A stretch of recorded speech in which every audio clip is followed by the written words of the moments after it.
Let's get salty! Everyone, Zeddy here again today with another Lost City of Un'Goro card review, and we have the final Druid cards to reveal. And please, Blizzard, stop giving Druid good cards. They're not listening. Another couple good cards here, at least one, and yes, an unkillable minion. Unless you have silence or you ignore half of it, you can try. But yeah, there's some really interesting stuff here. We're gonna review these cards. You want to win these cards? We have a giveaway going on for 2 regular pre-orders, 2 mega bundles out of my pocket to enter that giveaway. Like and comment in the video, link down description below, the one with that thumbnail over there. Be subscribed to the channel. Every 1,000 subs we get until all the cards are revealed, I will add another mega bundle, so hit that sub button, make me go broke. So let's start off with a card that I think is, yeah, this card's good, and that is Trees, a 5-mana nature spell. So again, this can go into Imbue Druid, like we have to always think about with every Druid spell lately. Choose a minion, that could be your own, summon 4 2/2 treants that attack it. And yes, treants are 2/2, so this does like 8 damage to a minion for 5 mana.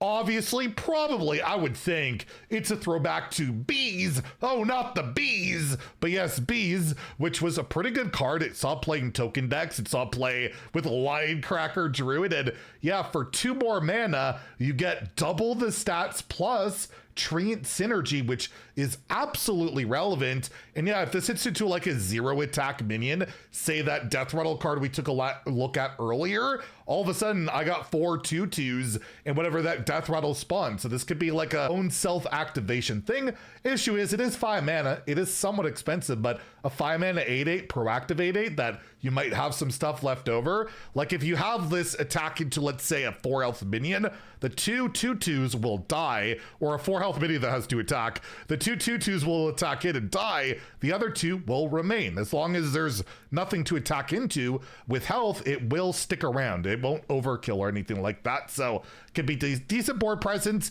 It could help you go wide with that new quest that looks really good. And yeah, just a lot of synergies going on. Treant, of course. We still have that 3 mana draw spell where if you have treants on the board, you draw a bunch of cards. That could be something too. I see the same play. It seems like a really solid card. Force of Nature, crying in the corner. We will give this a 3 to 5 in standard. I think it's a good card. Could be a 4, honestly. It's like, to me, bordering between a 3 and a 4. I've given a lot of strong ratings, well, to Shaman and now Druid, but yeah, really solid token card. And in Wild, I'll give it a 3 too. Like I said earlier today, I lost a tree in Druid. It's still a deck out there, and it's not bad. There's so many more Druid synergistic cards in Wild. There's a ton, and this absolutely could work out there. And I don't think you play it Linecracker Druid, because this actually doesn't kill your Linecracker, but it damages it a lot more, and you got the Bees for that, and that hasn't been a thing in a while. But yeah, I'll give it a 3 in Wild. I think it could see play there. And I like how how many treant artworks are we up to now? There's so many different ones. It's pretty cool. Next we have the Unkillable minion. This minion cannot be removed. Kind of. It almost reminds me of, like, is it Wax Rager, the duels treasure they could get from Kazakhstan, or I guess Eudora in standard right now. Duels usually finds a way to sneak into standard. Not into Hearthstone, since they deleted it, but into Hearthstone. I guess the game itself through constructed cards. Anyways, we have the Eternal Blood Petal. This is a 4 mana 5/1 epic. It has no tribe on it. So yeah, 4 mana 5/1 is terrible, but it has Death Rattle. Summon a 0/1 Eternal Seedling, which is, yeah, that token right there, which has Death Rattle. Summon a 5/1 Eternal Blood Petal. So you kill the 5/1, you get a 0/1. You kill the 0/1, you get a 5/1. You kill the 5/1, you get a 0/1, and so on and so on and so on. So it's a really annoying minion that can stick around. The obvious gigantic downside to this card is the 0/1 part, right? You have to be able to kill that off or buff it up. Your opponent can ignore it for the most part. There's AoEs. It's almost like a tech against leeches. The leeches will suck the 0/1 or whatever and bring it back for you, right? So there is that, I suppose. These type of minions typically don't see a ton of play. There's not that many of this type, but the 5/1 is absolutely annoying. You don't want to ignore that because there's a lot of attack. The issue is, yeah, I can ignore that 0/1, but let's say I've quests completed. I got to swing every time it's a 0/1 with that weapon. It's getting a buff. It's coming back. It's probably a little bit too weird, finicky. It's slow too, right? Just a 4-mana 5/1. Probably not making the cut in list, but hey, maybe that right Death Rattle synergy comes along. Maybe we get an effect like Deathlight have of having a constant +1 attack on the board. Then they can't ignore the 0/1 because it's not a 0/1.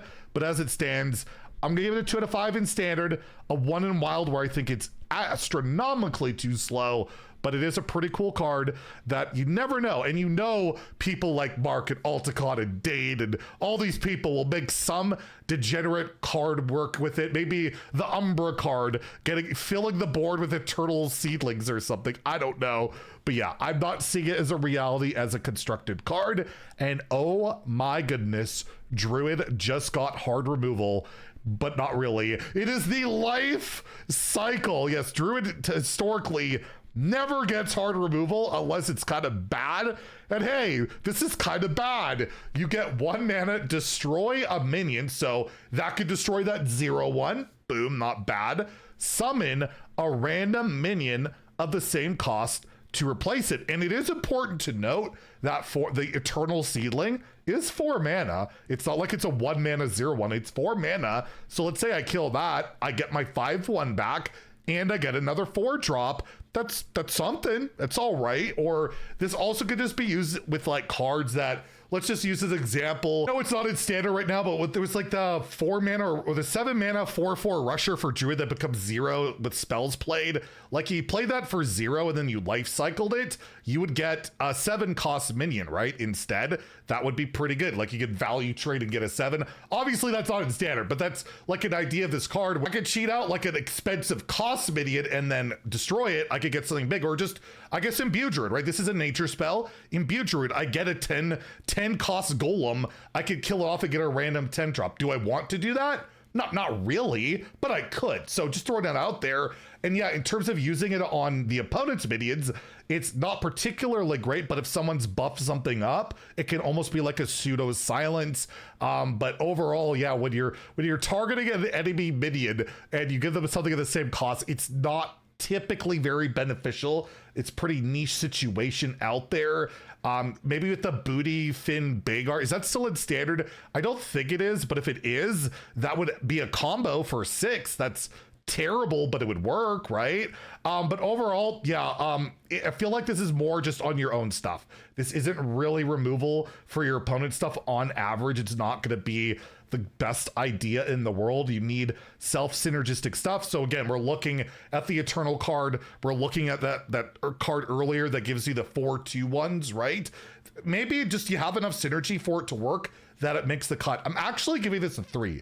Like there's enough weird things you can do with this card with different cards like tokens and mana cheat minions, and there's other things that I'm probably not even thinking of that absolutely could do something in standard. In wild, I'll probably give it a 2, but again, you never know. You absolutely never know. Or there's just the weird interaction as well with the 5-drop that just got banned from wild, right? You get those treants, you kill it off, the treant will summon a random 1 or 2. I think the treants are 1 mana now, right? You'll get a 1-drop and then you can life cycle another treant, kind of like the naturalized combo that got that card banned. There's that interaction too. Again, I don't know if it's good enough, but for a card this cheap, you just never know what it can do. So I gotta give it a playable rating, even though in theory it kind of looks bad, but it's, again, almost entirely on your own stuff. So I'll give it a 3 in standard, a 2 for wild.